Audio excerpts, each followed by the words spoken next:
A couple of hours later, the fire is completely extinguished. The hole in the deck is patched, and Yorktown is back underway at 19 knots. But her new lease on life is cut short. At mid-afternoon, a second wave of bombers arrives from the Hiryu. These carry torpedoes. Again, they reach Yorktown first. But since the vessel is no longer burning and has been patched so quickly, they believe it is a different carrier. 5 bombers make it through intense anti-aircraft fire and drop their torpedoes. 2 of the torpedoes score direct hits on Yorktown's port side.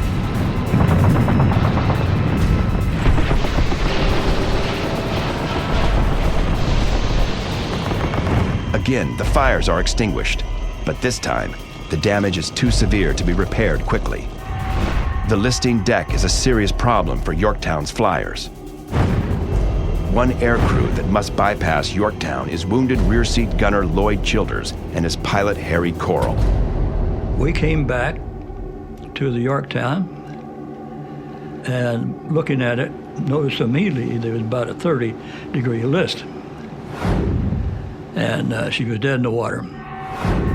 The angle means the Yorktown's aircraft have no place to land. Childers and Coral buzz the deck desperately, seeking a safe landing. Childers' brother Wayne is on deck. He fears his brother's foreboding from this morning has come true as the plane buzzes past. Wayne waves to show that he's okay, running the whole length of the ship, trying to get his brother to wave back. There is no response. Badly wounded in both legs, a bullet lodged just above his right ankle. The young gunner has lost an alarming amount of blood and is struggling to remain conscious. His brother can't tell if he's alive or dead. I had my head down, and when I'd straighten up, I'd start to pass out. So I didn't look up very often. I was keeping down like this, and that's why I didn't wave, but I did look. There's only one hope for the stranded flyers of Yorktown, the deck of Enterprise. Now the Big E does double duty, home base for both her planes and those of Yorktown.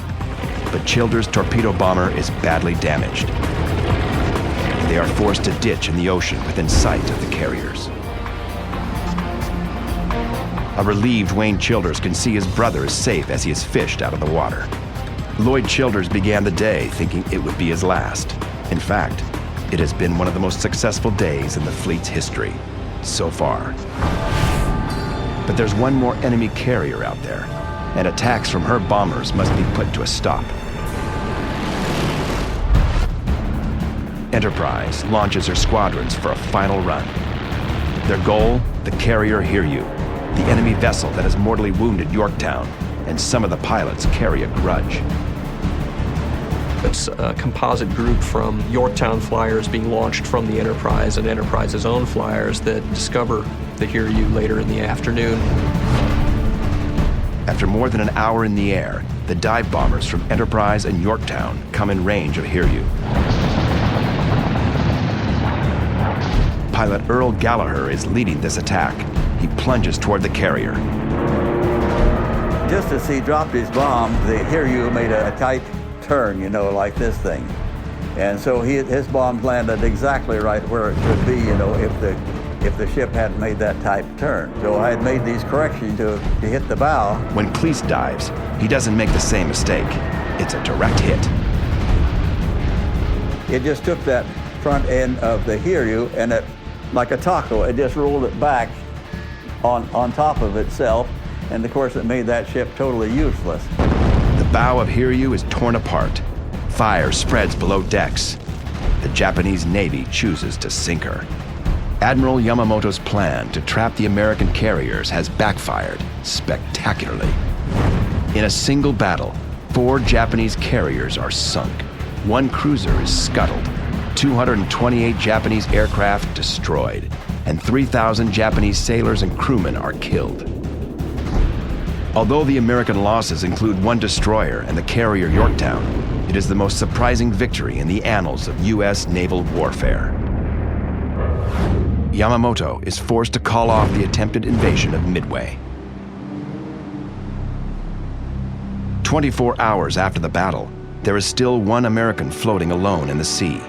Ensign George Gay was shot down in the first attack and has kept himself afloat as the battle raged around him.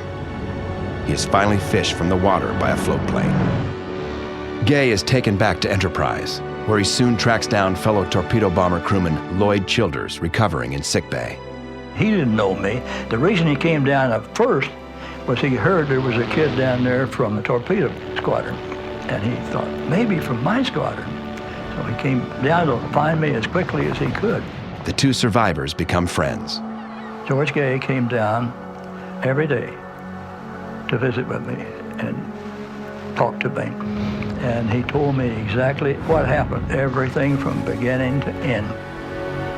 Word comes later that rear seat gunner Bruno Guido and his pilot Frank O'Flaherty were not so fortunate. The two men are interrogated aboard the Japanese destroyer Makigumo. Angered by their crushing defeat, the Japanese crewmen aboard Makigumo bind Guido and O'Flaherty with ropes, tie weights to their feet, and toss them overboard to drown.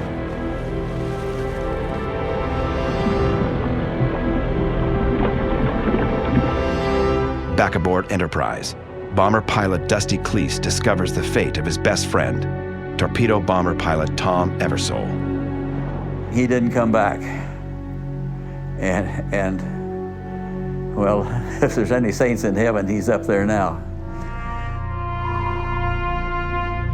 For the fortunate men who survived the battle, the experience creates a connection unlike any other.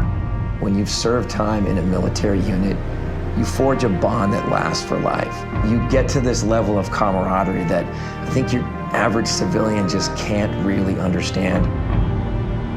You lose your sense of self. It's not about you. It's about the bigger picture. It's about the unit. It's about your buddies. Pilot Lewis Hopkins and his rear seat gunner Ed Anderson faced death in the attack that brought down the Kaga, but they lost touch after the war. When our producers contacted them, each was surprised the other was alive.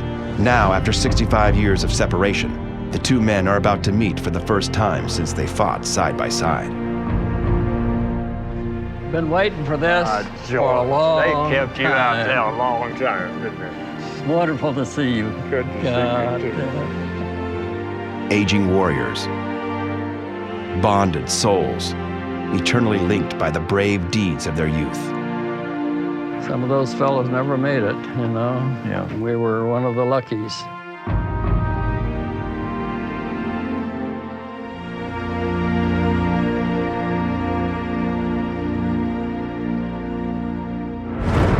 The epic naval clash off Midway Island changed the face of the Pacific War. It proved that America could not only fight back, it could win. The Japanese Navy has faced tremendous loss. They sent their finest fighters and failed. Hundreds of them were their very best pilots, and they never recovered.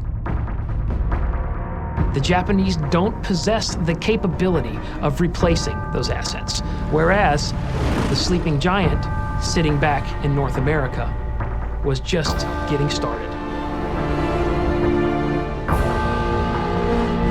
Admiral Yamamoto and the Japanese High Command are shaken. They have awoken the giant and felt its wrath. In his headquarters at Pearl Harbor, Admiral Nimitz can admire the results of Enterprise's work at Midway. But codebreakers have bad news. The Japanese intend a new assault, with its eventual goal the invasion and occupation of Australia. Enterprise gets new orders. Head off the Imperial Navy and stop her. The location is an island called Guadalcanal. Enterprise is about to get her baptism of fire.